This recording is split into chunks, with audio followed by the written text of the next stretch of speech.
اعوذ باللہ من الشیطان الرجیم بسم اللہ الرحمن الرحیم رب اشرح لی صدری ویسر لی امری واحلل عقدۃ من لسانی یفقہوا قولی واجعل لی وزیرا من اہلی ربی زدنی علما ربی زدنی علما ربی زدنی علما آمین۔ بسم اللہ الرحمن الرحیم۔ سورہ انفال آیت نمبر 5 سے آج ہم پڑھیں گے۔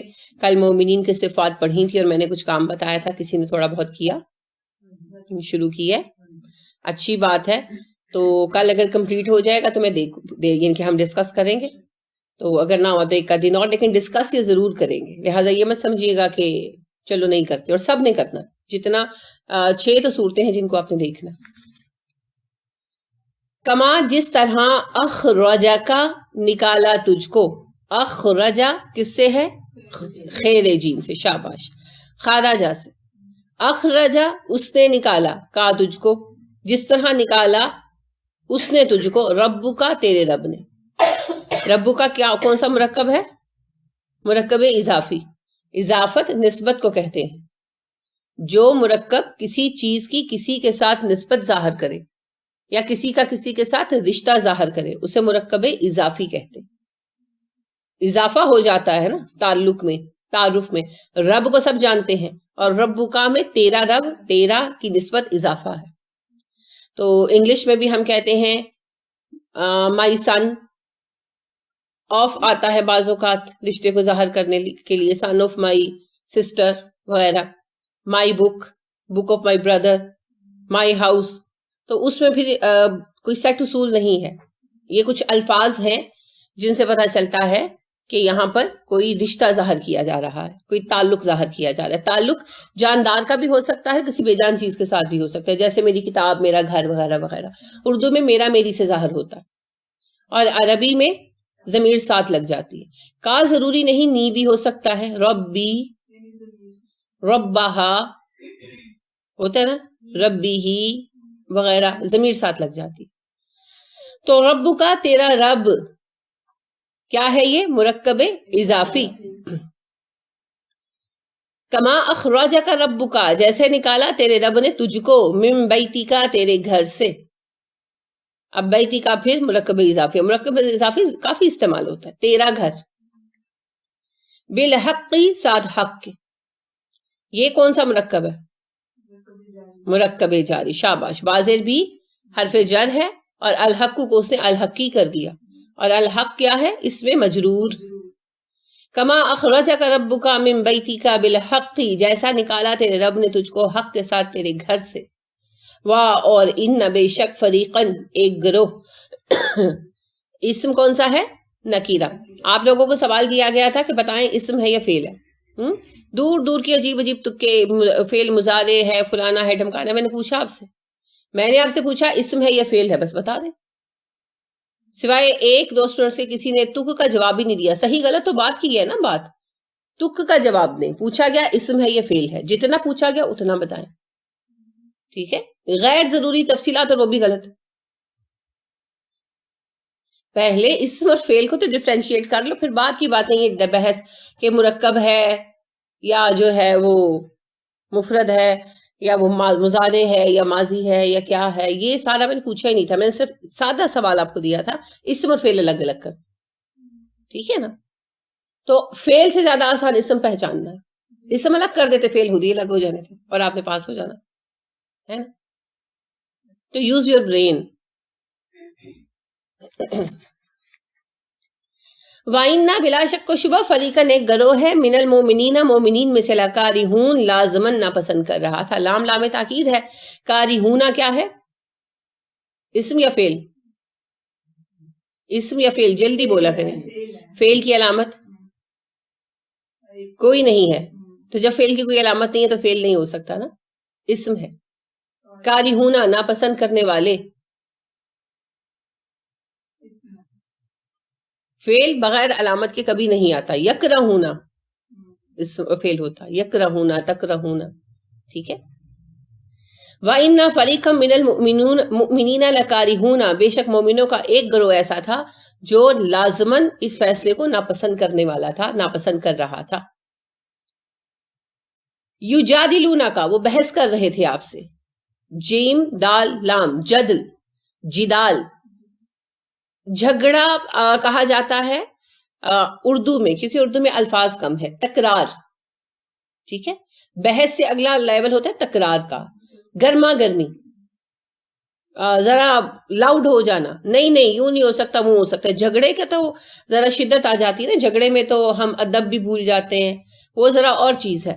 جیسے آپ اپنی والدہ سے بات کر رہے ہوں اور بحث کرتے ہوئے لاؤڈ ہو جائیں اور ذرا سخت بولنے لگے، تیز بولنے لگے، لیکن بدتمیزی نہ کریں، تو یہ جدال ہے. جھگڑے میں تو پھر سب کچھ آ سکتا ہے.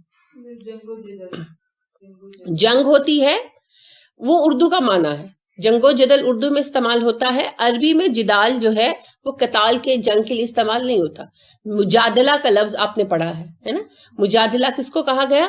ایسی بحث کو، وہ خاتون آپ صلی اللہ علیہ وسلم کے پاس آئی نا، کہنے لگی کہ اللہ کے نبی صلی اللہ علیہ وسلم، میرے شوہر نے مجھے جو ہے وہ طلاق دے دی ہے، اظہار کر لیا میرے ساتھ، تو مجھے کیا میں کروں؟ تو آپ صلی اللہ علیہ وسلم نے فرمایا دوسری شادی کر لو. تو وہ غصہ آ گیا ان کو، بوڑھی تھی، غصہ آ گیا، تو کہنے لگی بہت اچھی بات کر رہے ہیں، اس بڑھاپے میں جا کے میں سفید سر کے ساتھ دوسرا قسم ڈھونڈتی پھروں. تو ذرا آپ سے اس طرح، جیسے بزرگ عورتیں ہو جاتی ہیں نا ہائپر، تو وہ آپ سے اس طرح اونچی اونچی بولنے لگی، تو آپ چپ کر کے سنتے رہے. تو اللہ نے اسے مجادلہ قرار دیا کہ جب وہ عورت آپ سے مجادلہ کر رہی تھی، بحث کر رہی تھی، ٹھیک ہے، تو یعنی کہ تھوڑا غصے میں آ جانا، لیکن بدتمیزی نہ کرنا، کسی کو برا بھلا نہیں کہنا، لیکن اپنے پوائنٹ آف ویو کو لے کر ہائپر ہو جانا، ٹھیک ہے. پھر اللہ رب کریم نے ارشاد فرمایا، آپ نے پڑھا ہے سورہ بقرہ میں، وَجَادِلْهُمْ بِالَّتِي هِيَ أَحْسَنُ، ان کے ساتھ اس طریقے سے بحث کرو جو بہترین ہو. تو اردو میں جنگ و جدل کا لفظ، جدل کو انہوں نے جھگڑے کے معنی میں لیا ہے، اور جنگ کی ہلکی شکل کے معنی میں لیا ہے. یہ اردو کا معنی ہے. عربی میں جدال بحث کی شکل ہے، اور بحث سے ایسی بحث کے جو اپنے پوائنٹ آف ویو کو لے کر اگلا تھوڑا ہائپر ہو جائے، تھوڑا غصے میں آ جائے، شدت کے ساتھ ظاہر کرے اپنی رائے کو، ٹھیک ہے. یجادلون کا، وہ جھگڑ رہے تھے آپ سے، بحث کر رہے تھے آپ سے، فی الحق کی، حق کے بارے میں. تو جھگڑنے کا ترجمہ مجھے مناسب نہیں لگتا، وہ آپ سے تکرار کر رہے تھے حق کے بارے میں. بعد اس کے بعد، ماں جو کہ تبینہ، واضح ہو گیا تھا. اور ان کا حال یہ تھا، مومنوں کا وہ گروہ جو پسند نہیں کر رہا تھا جنگ کو، وہ آپ کے ساتھ تکرار کر رہا تھا حق کے بارے میں، جبکہ حق واضح ہو چکا تھا، کیا جا چکا تھا. کانما، ان کا عالم یہ تھا گویا کہ یوساقون، وہ ہانکے جا رہے تھے، الی الموت، موت کی طرف، وہم ینظرون، اور وہ اسے آنکھوں سے دیکھ رہے تھے. یہ دونوں آیتوں نے مل کر ایک جملہ پورا کیا ہے. وہ محاورہ ترجمہ دیکھتے ہیں. اچھا، یہ جو یجادلونا کا ہے، یہ کون سا مرکب ہے؟ مرکب کون سا ہے؟ ہاں، شاباش. بات یہ ہے کہ مرکب اضافی جو ہے نا، وہ اسم کے ساتھ بنتا ہے، فعل کے ساتھ نہیں بنتا. تعلق اور رشتہ چیزوں کے ساتھ ہوتا ہے، افراد کے ساتھ ہوتا ہے، افعال کے ساتھ نہیں ہوتا ہے نا. یجادلونا کا، وہ جھگڑ رہے تھے، کا تجھ سے، تو اس میں رشتہ نہیں بنا. یہی چیز میں پوائنٹ آؤٹ کرنا چاہ رہی تھی. تو لہٰذا دونوں میں فرق ہے. دیکھیں، اخرجا کا، یہ مرکب جاری نہیں ہے، تجھ کو نکالا اوپر والی آیت میں، اور ربو کا مرکب اضافی ہے. سمجھ آ رہی ہے نا. جہاں ضمیر کا، ہا وغیرہ کی فعل کے ساتھ لگے گی، وہاں اپنے مرکب اضافی نہیں ڈھونڈنا، نہ وہ بنے گا، اسم کے ساتھ بنے گا. شاباش. اچھا جی، ہاں جی، اس کا بامحاورہ ترجمہ دیکھتے ہیں. غنیمت کے مال کے بارے میں بحث تو انفال کی چل رہی تھی نا. اب موضوع اصل کی طرف پلٹ گیا. بیچ میں مومنین کو حکم دینے سے پہلے اللہ نے ہمت بڑھائی، ان کی، انہیں اکسایا، ترغیب دلائی، رغبت دلائی. کس بات کی؟ مومنین کا اعلیٰ درجہ پانے کی، ایمان کے اعلیٰ درجات تک پہنچنے کی، اور اس کے لیے صفات بیان کر دی. اب خاص طور پر بتایا کہ مومنوں کو جب اللہ کے ذکر کے ذریعے آگاہ کیا جاتا ہے، ان کے دل کانپ اٹھتے ہیں، اور آیات سن کر ان کے ایمان بڑھ جاتے ہیں، اور وہ اپنے رب پر بھروسہ کرتے ہیں. ان میں خاص بات ہے، مسئلہ مال کا تھا، اور مال سب سے بڑی آزمائش ہے. تو اللہ کریم نے بتا دیا کہ دیکھو مال کے مقابل تمہیں احکام سنائے جا رہے ہیں. ہو سکتا ہے کسی کو زیادہ مال مل رہا ہو، بلکہ کئیوں کو مل رہا تھا، اور احکام کے بعد پھر وہ کم ہو گیا.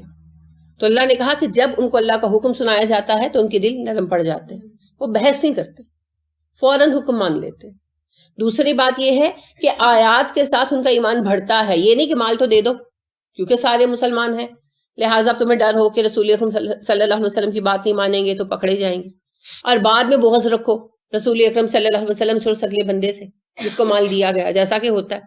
بہت سارے کیسز آپ نے اس طرح کے دیکھے سنے ہوں گے کہ باپ نے جائیداد تقسیم کی تو ایک بھائی کو لگا کہ مجھے کم ملا تو اس نے دوسرے بھائی کو مار دیا یا مروا دیا، خدا نخواستہ. ہوتا ہے نا ایسا، اور کئی ایسے کیسز ہیں. تو دل کے اندر بغض تھا تو ایسا کیا. اور آپ دیکھیں پہلا قتل بھی اسی وجہ سے ہوا تھا، حابیل اور قابیل. تو اس نے دل میں بغض رکھا، حالانکہ اللہ کریم نے واضح طور پر بتا دیا کہ میں نے اس کو چن لیا، قربانی جو دی گئی، مگر پھر بھی اس نے دل میں بغض رکھا، قربانی اس کی قبول کر لی گئی، اب نہیں چھوڑوں گا. تو ایمان کا لیول بہت کم تھا نا. یہاں اللہ یہی بتا دیں کہ جب ان کو اللہ کا حکم سنایا جاتا ہے، آیتیں سنائی جاتی ہیں تو دل نرم پڑ جاتے ہیں اور ایمان کا لیول بڑھ جاتا ہے. تو ایمان کا لیول بڑھنا کیا ہے؟ اللہ جی میں اس بات پر بھی راضی ہوں، میں اس بات پر بھی راضی ہوں، جو آپ مجھے دے رہے ہیں میں اس پر راضی ہوں. اور وہ اپنے رب پر بھروسہ کرتے ہیں. یعنی یہ ٹینشن نہ لو کہ مال کم ہو گیا آپ کیا کریں گے، کوئی بات نہیں، رب اور ذرائع پیدا کرے گا اور سستے سے دے گا. اللہ نے دینا ہے. فرض کریں کہ ہو سکتا ہے کسی کی بیٹی کی شادی ہو سکتا ہے کسی نے کوئی قرض ادا کرنا ہو، اپنا گھر اور جائیداد چھڑانی ہو، اور اس کا دل ہو کہ میں زیادہ مال سمیٹ لوں، اور اللہ کے حکم سے مال تقسیم ہو کر اس کو کم آتا ہے، تو اللہ پر بھروسہ رکھو، اللہ تمہارے مسئلے کے حل کے لیے کوئی اور راستہ پیدا کرتے. تو جو پھر اللہ پر بھروسہ کرتا ہے نا وہ غلط کام نہیں کرتا. اور اللہ کا بھروسہ دل میں یہ نہیں آنے دیتا کہ اوہو میں کیا کروں. کتنے ہی قتل اس وجہ سے ہوتے ہیں، کبھی ایک نے قرضہ لیا اور وہ قرضہ ادا نہیں کر پا رہا، اس کو نقصان ہو گیا جس مقصد کے لیے لیا تھا. اب پارٹنر کو مروا رہا ہے کہ سارے جائیداد مجھے مل جائے، یا بھائی کو مروا رہا ہے، یا باپ کو مروا رہا ہے، یا کوئی چچا وغیرہ ہے، پتا ہے کہ اس نے شادی نہیں کی، اس کی جائیداد ہے، مرے گا تو وارث میں نہیں بننا ہے، تو اس کو قتل کروا دیا کہ بھئی اس کی جائیداد مجھے آ جائے. توکل نہیں ہے. فیصلہ کیا غلط ہو گیا کوئی بات نہیں، اللہ پر بھروسہ رکھو، نیک نیتی کے ساتھ کام کرو، اللہ قرضہ بھی اتروا دیں گے، وہ کریم رب ہے.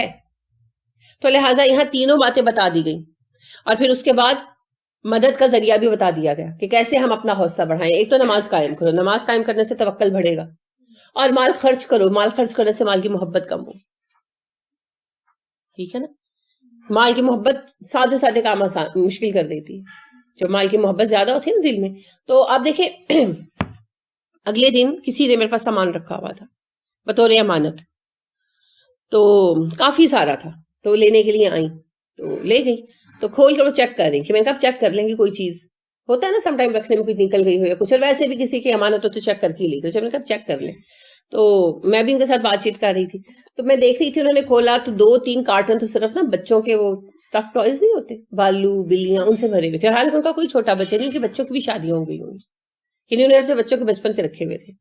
اور ایک پورا کارٹن جائے نمازوں کا تھا.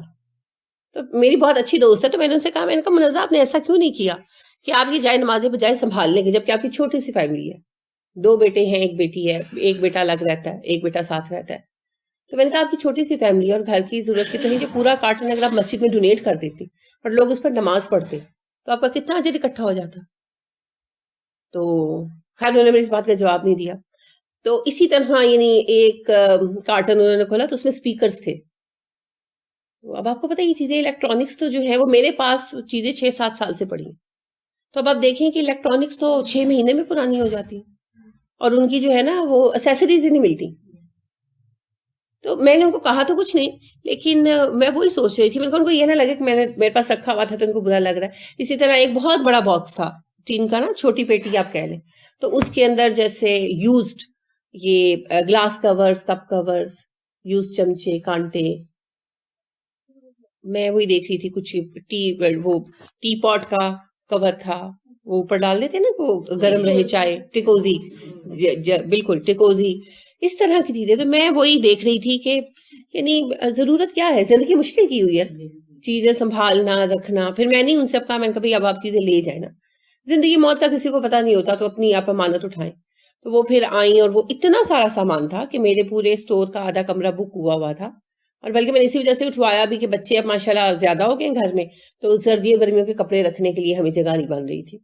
تو وہ سارا سامان میں سے کوئی چیز ایسی نہیں تھی جو اگر میں ہوتی تو میں سنبھالتی ہوں کہ جس کو سنبھالنے کی ضرورت تھی. آپ کے بچوں کے بچپن کے کھلونے, آپ کے بچوں کے بچے ان سے کیوں کھیلیں گے؟ آج کوئی اسٹف ٹوائے سے بچہ کھیلتا ہے؟ کوئی نہیں کھیلتا. آج تو الیکٹرانک ٹوائز اتنے اچھے آ گئے ہیں اور بچے ان کی ڈیمانڈ کرتے ہیں. تو کہنے کا مطلب یہ ہے کہ مال کی محبت ہے نا یہ, کہ بھئی قیمتی کھلونے ہیں ہم نے نہیں پھینکنے, قیمتی اسپیکرز ہیں ہم نے کسی کو نہیں دینے, بڑی اعلیٰ جائے نمازیں ہیں تو ہم نے کسی کو نہیں دینی. مسئلہ یہ ہے کہ اس مال کو رکھ کر اب کریں گے کیا؟ مر جائیں گے.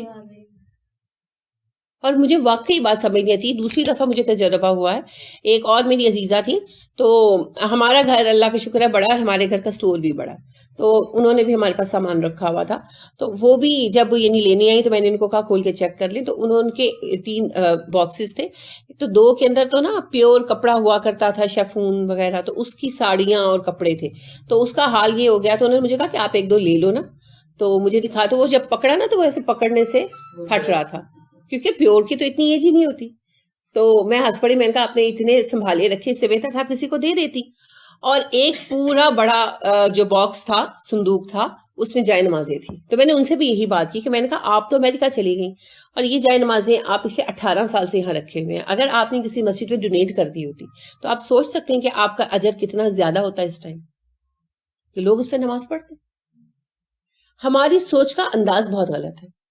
سوال یہ ہے کہ کیا آپ 15 بچے پیدا کرنے والے ہیں جو آگے پھر 5-5, 6-6 بچے پیدا کریں گے, کہ اگلے 20-25 سال میں آپ کا گھرانہ 45 سے افراد پہ مشتمل ہو جائے گا, جو آپ کو 50-55 جائے نمازیں چاہیے.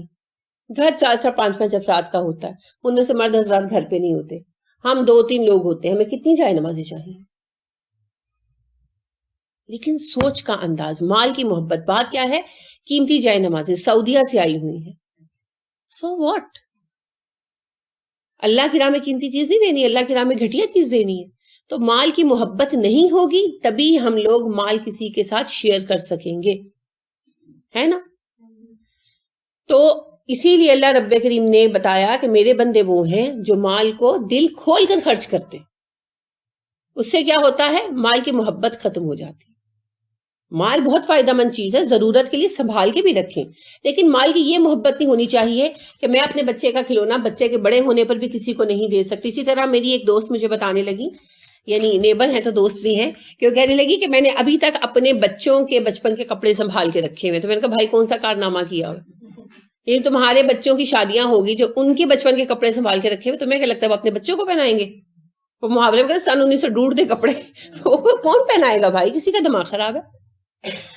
نئی چیزیں اتنی آ گئی ہیں, اور ایک طرح سے میں سمجھ رہی اچھی بات ہے کہ پہلے ہوتا تھا نا کہ وہ گھر میں چیزیں بنتی تھیں تو ایک کے بعد دوسرا بچہ پہنتا تھا, دوسرے کے بعد تیسرا, تیسرے کے بعد چوتھا, تو پھر اس کے بعد پھر رکھ دیے جاتے تھے کہ اچھا چلو اب دیور کے بچوں کی شادی ہو گئی, دیور کے اس کے بچے پہنیں گے. اب تو آ گیا بازار میں ہر چیز اویلیبل ہے, پہنو نکالو نہیں لے آؤ. میں سمجھتی ہوں یہ پھر نسبتاً بہتر ہے, کیونکہ ایک عجیب قسم کا حرص تھا. کوئی ضرورت نہیں ہے, مال کی محبت سے بچنا ہے, مال سے بچنے کی ضرورت نہیں ہے. مال تو اللہ کا فضل ہے, لیکن اس سے محبت نہیں کرنی. اور محبت نہ کرنے کا مراد یہ نہیں کہ آپ کوئی چیز نہ رکھیں. جیسے اوپر تلے بچے ہو رہے ہیں تو آپ کو پتا ہے کہ بھئی آپ نے سوچا ہوا ہے, ارادہ کیا ہوا ہے کہ بھئی اب ہم اور ابھی بچے کریں گے, اور یا پریگننسی ہے, کچھ بھی ایسا, تو آپ اپنے کسی بچے کا کوئی اچھا سویٹر ہے, کوئی اچھا کپڑا رکھ لیتے ہیں کہ یہ پہن لے گی. جیسے نور اور مرحا اوپر نیچے کی ہے نا, تو نور کے کچھ کپڑے ہم نکال دیتے, کچھ مرحا کے لیے رکھ لیتے, کیونکہ وہ موجود ہے نا, پہننا نظر آ رہا ہے, لہٰذا یہ تو سلیقہ ہے, اس میں کوئی حرج نہیں ہے. لیکن یہ کہ جی میرے بچوں کے کپڑے میرے بچوں کے بچے پہنیں گے, وہ کبھی بھی نہیں پہنیں گے. اور پھر کس نے اتنی دور دیکھا ہے؟ نہ 9 من تیل ہوگا, نہ رادھا ناچے گی, کیا پتا تیل ملنا بھی ہے کہ نہیں ملنا. نہیں سیریسلی, بچے اپنے بیاہ جانے دیکھنا نصیب ہونا ہے کہ نہیں ہونا. میرے اپنے والدین میں سے دونوں کو ایک بھی بچے کا شادی کا ٹائم دیکھنا نصیب نہیں ہو. یو نیور نو کیا ہونے والا ہے. پھر بچے ہوں گے تو اولادیں ہوں گی کہ نہیں ہوں گی, کوئی پتا نہیں, کسی کو کچھ پتا نہیں. پھر پتا نہیں بہو بچے کے پاس بھی پھٹکنے دیتی ہے کہ نہیں, آپ کے تعلقات کیسے بنتے سیریسلی. اور خود آپ کیسی ساس بنتی ہیں, تو جب ساس بنیں گی تب پتا چلیں گے, سارے دعوے ٹوٹ جاتے ہیں ساس سے بننے کے بعد, کیونکہ رشتہ بہت جو ہے نا شراکت کا ہے. تو بعض اوقات ساسیں اپنے دعوے نہیں نبھا پاتی اور بعض اوقات بہویں ساری تعلیم و تربیت بھول جاتی. تو ابھی تو دیکھیں حال کیا پیش آنا ہے. اور پھر آپ نے بیٹی کے کپڑے سنبھالے ہو سکتا ہے بیٹی نہ ہو بیٹے ہوں، آپ نے بیٹے کے کپڑے سنبھالے ہو سکتا ہے بیٹے نہ ہو بیٹیاں ہوں. تو ایک جائز حد تک تو آپ جو تھوڑا چیز رکھتے ہیں وہ تو مناسب ہے، کوئی حرج نہیں ہے. لیکن یہ کہ آپ صدیوں کے حساب سے کپڑے سنبھال کر رکھیں، چیزیں سنبھال کر رکھیں، یہ ہے مال کی محبت. اس سے دل تنگ ہوتا ہے اور مال ہونے کے باوجود آپ خرچ نہیں کر پاتے. تو اللہ نے بنیاد کیا رکھی؟ انفال کے بارے میں احکام دینے سے پہلے انفال کا ذکر کیا، اور جیسا کہ غنیمت اصل لفظ ہے، غنیمت کی بجائے انفال کا لفظ استعمال کیا. اور میں نے تبھی آپ سے عرض کیا کہ اس میں یہ خاص حکمت رکھی اللہ کریم نے کہ یہ تمہاری محنت کی کمائی نہیں ہے، یہ تو وہ نفل مال ہے، ایکسٹرا مال ہے جو میں نے اپنے فضل سے تمہیں دے دی. اور انفال کا لفظ استعمال کرنے کے بعد فوری طور پر اللہ رب کریم نے مومنین کی صفتیں ظاہر کر دی کہ جب اللہ کا حکم سنایا جاتا ہے دل جھک جاتا ہے، بحث نہیں کرتے، اور اللہ کی آیتوں سے ان کا ایمان بڑھتا ہے. عمل کر کے بعد میں دل میں سڑتے کڑتے نہیں رہتے کہ ابا نے یہ تو اس کو دے دیا، یہ والا رویہ نہیں رکھتے. اور تیسرا، پریشان نہیں ہوتے، مایوس نہیں ہوتے، بلکہ اللہ پر بھروسہ کرتے ہیں اللہ اور راستے نکالے گا. اور وہ نماز قائم کرتے ہیں اور مال کو بے تحاشا خرچ کرتے ہیں. اگر تم سچے مومن ہو تو یہ خصوصیات پیدا کرو، کیونکہ جن میں یہ خصوصیات ہوں گی وہی سچے مومن ہوں گے. ٹھیک ہے. اب اس ریفرنس کو بیان کرنے کے بعد اب سوچے کہ صحابہ کے ایمان کا لیول کہاں پہنچا ہوگا نا. اس کے بعد اللہ نے کہا، اب با محاورہ ترجمہ ایک دفعہ دیکھتے ہیں. انفال یا غنیمت کے معاملے میں اختلاف کا معاملہ اسی طرح ہے جس طرح اس وقت اختلاف ہوا تھا جب تیرے رب نے تجھے تیرے گھر سے حق کے ساتھ نکالا تھا. اب یہ پہلے والا جو حصہ ہے یہ آپ بریکٹ میں لکھیں گے، یہ جملے کو واضح کرنے کے لیے وضاحت ہے ساتھ. ٹھیک ہے نا. کما جیسا کہ تشبیہ ہے نا، تو تشبیہ کس کو کس سے دی جا رہی ہے؟ مومنوں کے ایک اختلاف رائے کو دوسرے اختلاف رائے سے تشبیہ دے کر بتایا جا رہا. ٹھیک ہے. تو ابھی کرنٹ اختلاف رائے کیا تھا؟ مال غنیمت کی تقسیم. اور گزر کیا چکا تھا؟ جنگ کا آغاز. بدر کے سارے ہم ڈسکشن کر رہے ہیں نا، تو جنگ کا آغاز گزر چکا تھا. لہٰذا اللہ رب کریم نے ارشاد فرمایا کہ مال غنیمت کی تقسیم پر ان کا اختلاف اسی طرح سے ہے جس طرح سے اس وقت اختلاف ہوا تھا جب تیرے رب نے تجھے حق کے ساتھ تیرے گھر سے نکالا تھا، یعنی جنگ کے لیے جب نکالا تھا. اور بے شک مومنوں کا ایک گروہ ایسا تھا جو اس فیصلے کو سخت ناپسند کر رہا تھا، اور اسی وجہ سے وہ آپ صلی اللہ علیہ وسلم سے تکرار کر رہے تھے. حق کے واضح ہو جانے کے بعد بھی ان کو اس طرح خوف محسوس ہو رہا تھا گویا وہ موت کی طرف ہانکے جا رہے ہوں اور وہ موت کو اپنی آنکھوں سے دیکھ رہے ہوں. ظاہری بات ہے کہ مومنوں میں ایک گروہ منافقوں کا بھی رہا ہوگا نا چھوٹا، یا ایسے کچھ مومن ہوں گے جو نئے نئے مومن ہوئے ہوں اور دل میں بھی ایمان ویسا نہ رچا ہو، یا مصلحتاً مومن ہو گئے ہوں سے سب ہو گئے ہیں مسلمان تو ہم بھی ہو جائیں. تو اس طرح کے چند افراد تھے بدر کے موقع پر بھی، جو جب گھر سے تو نکلے تھے نا قافلہ پکڑنے کے لیے، اور جب پھر آگے پہنچے صفرا کے مقام پر تو پھر اللہ کا حکم آ گیا اور ساتھ ہی قافلے کی طلاع بھی آ گئی. تب رسول اکرم صلی اللہ علیہ وسلم نے دوبارہ مشورہ دیا. تو ایک گروہ تھا جو باقاعدہ بحث کر رہا تھا کہ ہم یہ بھی حملہ نہیں کرنا چاہیے، ہم ابھی قریش کا مقابلہ نہیں کر سکتے، ہم قافلے کو پکڑتے ہیں، اگر ہاتھ آتا ہے نہیں تو ہم چلتے تیاری کر کے قریش سے لڑیں گے. ٹھیک ہے. تو یہ اسی گروہ کی بات ہو رہی. واہ اور اس جب کہ یعدکم وعدہ کر رہا تھا تم سے اللہ یعدکم اللہ وعدہ کر رہا تھا تم سے اللہ احدی الطائفتین دو گروہوں میں سے ایک کا. طائفتانی تھا طائفتینی ہو گیا، تو احدی الطائفتین دو گروہوں میں سے ایک کا. اور اس وقت اللہ تم سے دو گروہوں میں سے ایک کا وعدہ کر رہا تھا، یعنی اللہ کہہ رہے تھے کہ ایک گروہ ضرور تمہارے ہاتھ میں آئے گا. اور اللہ نے کھل کر کچھ نہیں بتایا مگر اللہ کا مقصد اور مشیت تھی کہ جنگ کی جائے، اور رسول اکرم صلی اللہ علیہ وسلم اس بات کو سمجھتے تھے، اسی لیے آپ صلی اللہ علیہ وسلم جنگ کے لیے سب کی رائے ہموار کر رہے تھے. انہا بے شک وہ لکم تمہارے لیے ہے. اور یاد کرو جب اللہ تم سے وعدہ کر رہا تھا کہ دو گروہوں میں سے ایک تمہارے لیے ہے. وتودون اور تم چاہتے تھے، ود سے ہے واو دال دال ود شدید محبت کو کہتے ہیں نا. وتودون تم دل کی گہرائیوں سے چاہتے تھے، انا کے غیر ذات الشوکتی وہ گروہ مل جائے جو بغیر شوکت والا ہے. شوکت کیا ہوتا ہے؟ قوت کا اظہار. تو بغیر ہتھیار والا، بغیر قوت والا، یعنی قافلے کے ساتھ 40-50 لوگ تھے اور بعض روایت کے مطابق 70-80 لوگ تھے. ٹھیک ہے. تو ان کے ساتھ، اور پھر ظاہر ہے وہ قافلہ لے کر گئے تھے، کوئی جنگ کے لیے تو نہیں گئے تھے، تو ان کو قابو پانا آسان تھا، اور اس کے برعکس جو ہے 1000 کے ایسے لشکر کے ساتھ جو اس وقت کے جنگی سامان سے لیس تھا، لڑنا بہت مشکل تھا. تو لہٰذا اللہ فرماتے ہیں تم دل کی گہرائیوں سے چاہتے تھے کہ وہ گروہ جو بغیر شوکت کے ہے، بغیر ہتھیار اور قوت کے ہے، تکون ہو لکم تمہارے لیے، تم دل سے چاہتے تھے کہ تمہیں وہ گروہ مل جائے جو بغیر قوت کے آ رہا ہے. ہر انسان آسانی پسند کرتا ہے، اس میں کوئی بری بات نہیں ہے. وَيُرِيدُ اور چاہتا تھا اللہ ان کے یحق الحق کا حق کو ثابت کر چھوڑے بکلمات ہی اپنے حکم سے، وَيَقْطَعَ اور کاٹ ڈالے دابرہ جڑ الکافرین کافروں کی، اور اللہ یہ چاہتا تھا کہ حق کو ثابت کر دے اپنے حکم سے اور کافروں کی جڑ کاٹ ڈالے. اچھا جی، اب اللہ نے کہا تم تو یہ چاہتے تھے کہ تمہیں قافلہ مل جائے، دعائیں بھی مانگی ہوں گی اس کے لیے، مگر اللہ نے کیا پسند کیا؟ لشکر کے ساتھ جنگ کرنا. اور نہ صرف یہ کہ پسند کیا بلکہ اللہ کی تقریر کے تحت یہ ہوا بھی. اور رسول اکرم صلی اللہ علیہ وسلم نے جب صحابہ سے پوچھا تو اللہ نے مسلمانوں کی رائے کو اکثریت کے ساتھ جما دیا اس بات کو، یہاں تک کہ جو ڈر رہے تھے ان کو بھی جنگ میں شریک ہونا ہی پڑا. مقصد کیا بتا رہے ہیں اللہ کہ حق جو ہے وہ ثابت ہو جائے. دیکھیں یہ مسلمانوں پر پہلا باقاعدہ حملہ تھا قریش کا. اگر مسلمان منہ پھیر جاتے تو پھر عرب میں مسلمانوں کا قائم ہونا ممکن نہ رہتا. سب قبائلی شکل دیکھ رہے تھے. ثابت ہو جاتا کہ مسلمان کمزور ہیں تو پھر ان کا وہی حال ہوتا جو آج مسلمانوں کا ہو رہا ہے، اچک لیے جاتے. اور چونکہ بہت تھوڑے تھے تعداد میں، آج تو اتنا مرنے کے باوجود، اتنی اموات کے باوجود مسلمان اگر باقی ہیں تو تعداد بہت زیادہ ہے نا. اس وقت میں تو تھوڑے سے لوگ تھے تو کچھ عرصے میں صفایا ہو جاتا. تو اس وقت اپنا وجود برقرار رکھنے کے لیے اپنے آپ کو ایک ٹکر کی قوت ثابت کرنا ضروری تھا، اس کے بغیر کام نہیں چلنا تھا.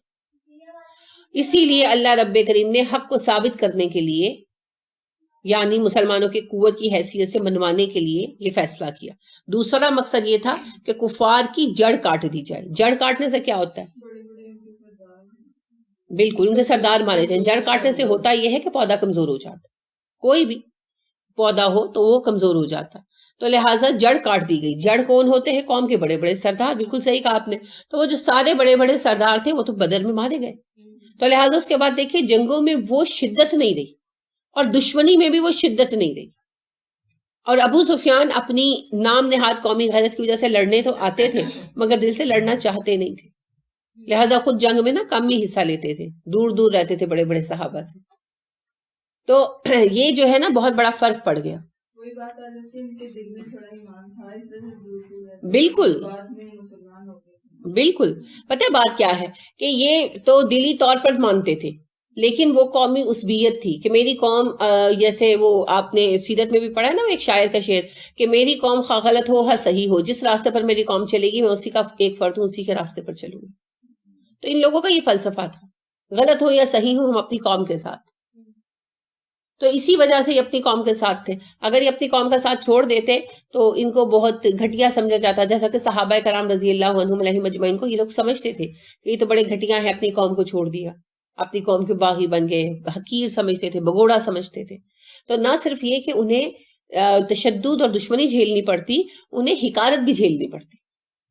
تو اس بات سے یہ لوگ گھبراتے تھے. عتبہ نے نہیں کہا تھا کہ ہاں صلح ہو جائے تو لشکر واپس چلے تو اچھا ہے، مگر جب ابو جہل نے اٹھ کر کہا کہ عتبہ جو ہے نا وہ اس پر بزدلی اس لیے طاری ہو رہی ہے کہ اس کا بیٹا وہ حذیفہ مسلمانوں سے ڈر ہے کہ جنگ میں اس کا بیٹا نہ مارا جائے، تو اس کو رہنے دو، وہ چوڑیاں پہن لے تو ہم خود ہی مقابلہ کر لیں گے. تو کتنا غصہ چڑھا تھا عتبہ کو. تو پھر سب سے پہلے عتبہ، اس کا بھائی اور اس کا بیٹا ہی میدان جنگ میں آئے تھے کہ ہم ثابت کریں کہ ہم سب سے زیادہ مرد ہیں اور ہم کتنے بہادر ہیں. عتبہ نے کہا بھی تھا کل میدان جنگ میں پتہ لگ جائے گا کون بہادر ہے اور کون بزدل ہے. پھر مارے گئے. حالانکہ عتبہ بڑا ہی سمجھدار آدمی تھا اور اس نے 2 دفعہ یہ بات سامنے رکھی تھی. 2 دفعہ. ایک دفعہ جب آپ صلی اللہ علیہ وسلم سے ڈسکس کرنے گیا تھا، وہی مشہور جو مکالمہ ہے کہ بھئی تمہیں کوئی عورت چاہیے تو ہم شادی کرا دیتے ہیں، بادشاہت چاہیے ہم تجھے بادشاہ بنا لیتے ہیں وغیرہ. تو آپ صلی اللہ علیہ وسلم نے جب اسے اللہ کا کلام سنایا تو اس نے واپس آ کر کہا تھا کہ میرا مشورہ تو یہ محمد کو اس کے حال پر چھوڑ دو صلی اللہ علیہ وسلم. غالب آ گیا تو تمہارے ہی خاندان کا نام ہوگا، اور عرب کے ہاتھوں مارا گیا تو تمہارا کام دوسرے لوگ کر دیں گے. اور بدر کے موقع پر بھی اس نے یہی تجویز رکھی تھی. لیکن ساری اس کی دانائی، اس کی حکمت کام نہیں آئی تعصب کے آگے. تو تعصب اچھے خاصے عقل مندوں کو بے وقوف بنا دیتا. تو آپ دیکھیے کہ ذات برادری کے نام پر قتل ہوتے ہیں نا، اور بالکل ان کا دماغ کام نہیں کرتے ہمارے بھی علاقوں میں، اور بالکل نہیں وہ سوچتے کہ ہم ایک تو جرم کرے پکڑے جاتے ہیں نا، پھر پولیس پھر ڈال دیتی ہے جیلوں میں، سزائیں ہو جاتی ہیں، اور دوسری طرف اپنی سگی بیٹیوں کو قتل کر دیتے ہیں. کس وجہ سے؟ کہ وہ صرف ایک ایسے لڑکے سے شادی کرنے کا ارادہ کر لیتی ہیں جو ان کی ذات کا نہیں ہوتا. کیا ہے بھائی؟ لیکن نہیں. اسی طرح آپ دیکھیں کہ بڑے اچھے دیندار پڑھے لکھے لوگ جو ہیں وہ سید گھرانے کے، ویسے تو اسلام میں تو کوئی سید نسل نہیں ہے، لیکن چونکہ ہمارے یہاں مانی جاتی ہے تو جی ایک مذہبی ان کا ماحول ہوتا ہے، اس کے اندر رہتے ہوئے وہ اپنی بچیوں کی شادیاں غیر سیدوں سے نہ کرنے کی خاطر انہیں کرواری بٹھائے رکھتے ہیں، یا ان کی شادیاں بہت کم عمر لڑکوں سے کر دیتے ہیں، یا پھر بہت ہی کم عمر بچیوں کی شادیاں بالکل بڈھے 75 سال کے باپوں سے کر دیتے، صرف اس لیے کہ بھائی سید نے سید میں جانا.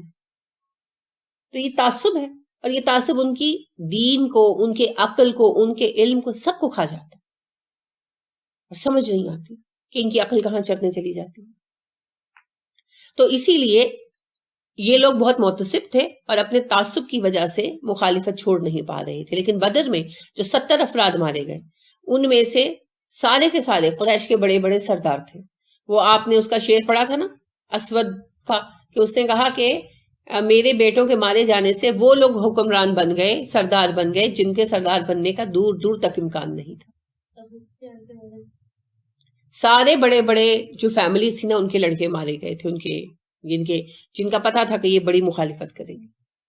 ٹھیک، لیحق الحق کا، اور وہ حق کو ثابت کر دے بطور حق، یعنی دین کو ایک حقیقت کے طور پر ثابت کر دے. ابھی تک تو وہ سمجھ رہے تھے نا کہ ایک نظریہ ہے، چند سرفرے نوجوانوں نے اپنا لیا ہے، مگر اب بدر نے اسے ایک قوت ثابت کر دی. ایک ریاست موجود ہے، بے شک چھوٹی ہے، اس بات کو ثابت کر دیا. تو دین کے حق کو، حقیقت کو ایک حقیقت کے طور پر آشکار کر دے. تو بدر میں وہ آشکار ہو گئی. وَيُبْطِلَ الْبَاطِلَ، اور باطل کو باطل کر دے، یعنی جو گمراہی والے ہیں وہ تباہ ہو جائیں. اچھا، یہاں پر ایک خاص بات ہے کہ اہل عرب جو تھے وہ مکہ والوں کو بڑا اہم سمجھتے تھے کعبہ کی وجہ سے، اور ان کا ماننا تھا کہ اگر بیت اللہ والوں پر کوئی غالب آتا ہے تو وہ صحیح ہے. ٹھیک ہے، یعنی کہ بیت اللہ پر اللہ کسی ظالم کو اختیار نہیں دے گا. تو قریش کے ہارنے سے بہت سارے قبیلے جو ہیں نا ان کا رویہ چینج ہوا مسلمانوں کے ساتھ، اور جیسے ہی مکہ فتح ہوا تو سب رکے ہوئے لوگ مسلمانوں میں، کہ وہ آخری کشمکش یہی دیکھ رہے تھے کہ کعبہ پر کون غالب آتا ہے. اگر قریش غالب آتے ہیں تو قریش کا دین صحیح ہے، اور اگر مسلمان غالب آتے ہیں تو مسلمانوں کا دین صحیح ہے. تو جیسے ہی مکہ فتح ہوا، آپ دیکھیں 9 ہجری کا نام ہی سال وفود رکھا گیا. اتنے وفد آئے، اتنے لوگ مسلمان ہوئے. سورہ نصر میں اسی کا تذکرہ ہے. تو اللہ نے کہا کہ حق اور باطل کو الگ الگ کر کے دکھا دے، یہ بھی مقصد تھا. وَلَوْ كَرِهَ الْمُجْرِمُونَ، اگرچہ مجرم اسے ناپسند ہی کیوں نہ کرے، اس بات کو کہ باطل کو باطل کر کے دکھا دیا جائے. تو پھر اللہ کی راہ میں کام کرتے ہوئے پریشان نہیں ہونا چاہیے. وقت لگتا ہے لیکن اللہ کا فیصلہ پھر آ کر رہتا ہے، اور اللہ کی اپنی ٹائمنگ ہے. اللہ ہماری ٹائمنگ سے نہیں چلتا کہ بھئی آج ابھی ہم جو ہیں اپنے دین کا نتیجہ نکال لیں. یہ اللہ کا طریقہ نہیں. اللہ کریم کا طریقہ یہ ہے، اللہ خود جانتے ہیں اور اللہ علیم ہے کہ کون سا ٹائم کس کام کے لیے بہتر ہے.